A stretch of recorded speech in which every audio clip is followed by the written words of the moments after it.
안녕하세요. 현철현답의 박현철 변호사입니다. 오늘 주제는 뭔가요?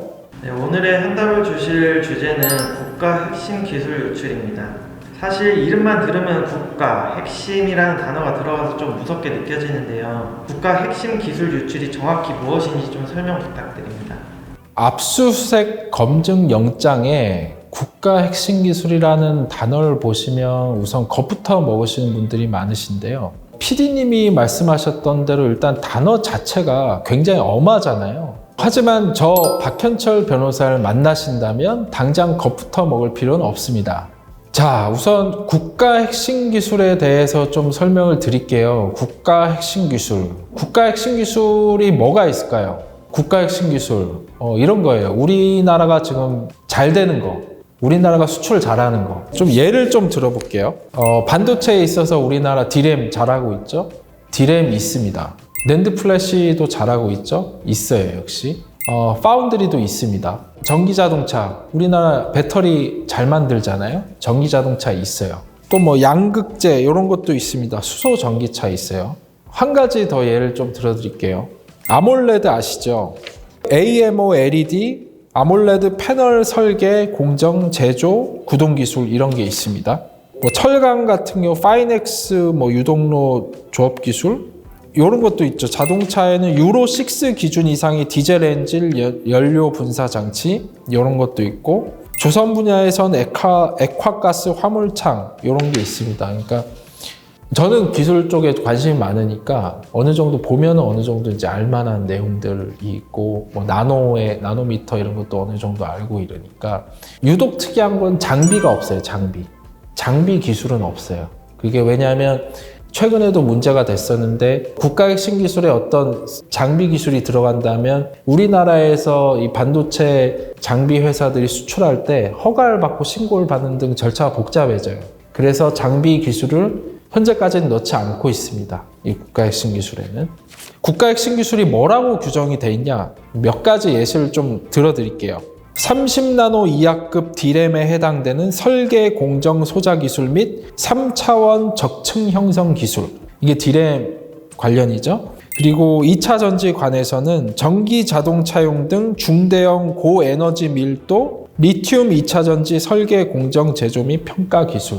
이런 게 있습니다. 이런 국가 핵심 기술이란 국내의 시장에서 차지하는 기술적 경제적 가치가 높거나 관련 산업의 성장 잠재력이 높아 해외로 유출될 경우에 국가의 안전보장 및 국민 경제의 발전에 중대한 악영향을 줄 우려가 있는 기술로서 국가 핵심 기술 지정 등에 관한 고시 별표에 규정되어 있습니다. 별표에 대해서 좀 이제 설명을 드리면, 현재 이제 국가 핵심 기술에 대해서 이제 개수 정도만 제가 좀 설명을 드릴게요. 현재 별표에는 반도체 분야 11개 기술, 디스플레이 분야 2개 기술, 전기전자 분야 4개 기술, 자동차 철도 분야 9개 기술, 철강 분야 9개 기술, 조선 분야 8개 기술, 원자력 분야 5개 기술, 정보통신 분야 7개 기술, 우주 분야 4개 기술, 생명공학 분야 4개 기술, 기계 분야 7개 기술, 로봇 분야 3개 기술 등 총 73개 기술이 규정되어 있습니다.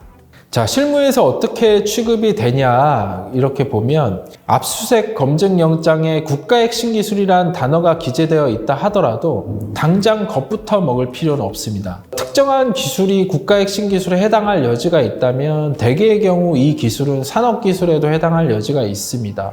국가 핵심 기술도 산업기술 중 하나이고 산업기술 유출 사건에서는 첨단기술 확인서의 존재에도 불구하고 변호인은 어떠한 기술 자료가 산업기술에 해당하지 않는다고 주장하고 그 주장이 받아들여져 위 기술 자료가 산업기술성이 없다고 판단이 되면 위 자료는 당연히 국가 핵심 기술에도 해당하지 않는 것입니다. 이게 참 제가 지금 방금 설명드린 말이 굉장히 어려운 건데 어쨌든 현실적으로 국가 핵심 기술은 우리가 말한 첨단 기술에 중복해서 해당이 되는데 주로 국가 핵심 기술이라고 노골적으로 이렇게 공수장에 적시한 경우는 없습니다. 대체로 국가 핵심 기술이 문제되지는 않고 첨단 기술 해당 여부가 문제가 됩니다. 그래서 대개의 경우 공격을 하는 검사나 이를 방어하는 변호인은 주로 산업발전법 제5조에 따른 첨단 기술에 해당하는지 여부에 대하여 치열한 다툼을 하고 국가 핵심 기술 인정 여부는 일단은 뒷전에 미루는 경향이 있습니다. 큰 걱정을 하실 필요는 없다는 거죠. 유출한 기술이 그러면 첨단 기술에 해당하지 않는다고 하면은 그럼 무죄 주장입니다. 그렇죠. 유출한 기술이 첨단 기술에 해당하지 않는다. 그러면은 나라에서 또 중요하다고 생각한 걸 첨단 기술로 지정을 해놨는데 거기에도 해당되지 않는다고 하면 그보다 더 중요한 국가 핵심 기술에는 당연히 해당될 가능성이 없겠죠. 물론 첨단 기술이나 국가 핵심 기술이나 모두 산업 기술에 해당하지만 첨단 기술에 해당하지 않아버리면 국가 핵심 기술에 당연히 해당되지 않는다. 라는 식으로 해서 첨단 기술을 중점적으로 공격을 하는 거죠. 자, 오늘은 국가 핵심 기술에 대해서 아주 간단하게 설명드렸습니다. 왜 간단하게 설명을 드렸느냐? 실제로는 큰 문제가 되지 않고 주로 첨단 기술이 문제가 되기 때문에 간단하게 설명드린 겁니다. 오늘 내용이 여러분의 사건의 현답이 되었길 바랍니다. 감사합니다.